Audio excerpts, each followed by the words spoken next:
Okay, here's a brand new Goodman central air conditioning unit. This is actually located right by the place I just filmed with those Bryant units. Yeah, here's the unit. It's got a rotary compressor. This is from 2022, and this is a 2-ton.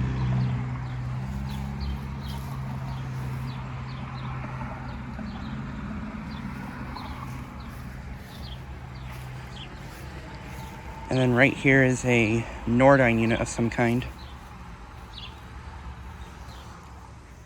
This unit is from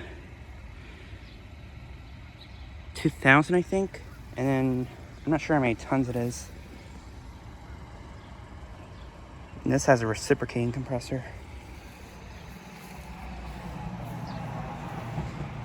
But yeah, just thought I'd make a quick video of these two units. Anyways, thanks for watching.